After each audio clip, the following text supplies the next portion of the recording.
Rule number 48. The deponents utor, fruor, fungor, potior, and vēscor, and their compounds, take their objects in the ablative case. These 5 verbs are the so-called puff V, 5 deponents that take an ablative of means for their objects. So let's run through some examples first before I get into the explanation of why this is the case. Like any good mystery, I'll save the fun stuff for the end. So let's start with a basic phrase. We use swords and spears. Gladiis hastisque utimur. We would normally expect gladios hastasque, but our verb here takes the ablative. Heros auro potitor. The hero takes the gold. Auro is our ablative after potitor. And there's this one from the Aeneid. Si vēscor aura aeterea. If he feeds upon the upper air. Well, this is wondering if our hero Aeneas is still alive and breathing. That's what it means. The ablative aura aeterea follows as the object of the verb vēscor.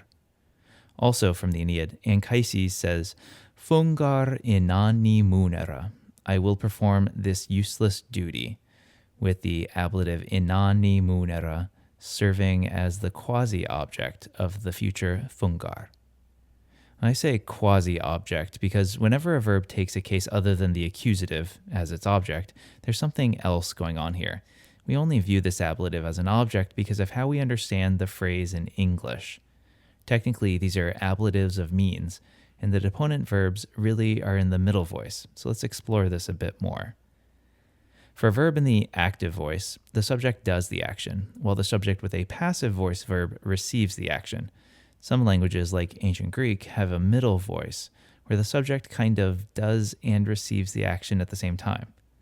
So in English, the window broke, for example, the subject window is doing the breaking and receiving it at the same time.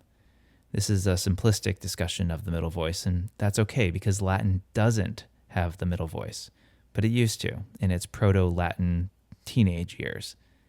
Deponent verbs are theorized to be a relic of the middle voice, and that's why they look passive but have active meanings.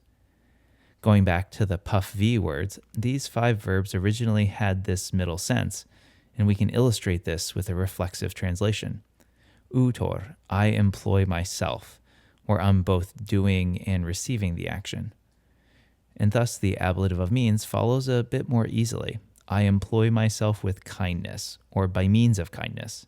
And it's far better to translate this as I use kindness, utor benignitate. Lacte et carne vesce batur. Literally, it can be something like, she fed herself with milk and meat, but she ate milk and meat is simpler. So don't forget this when you employ yourself with or use rule number 48. The deponents utor, fruor, fungor, potior, and vēscor, and their compounds, take their objects in the ablative case.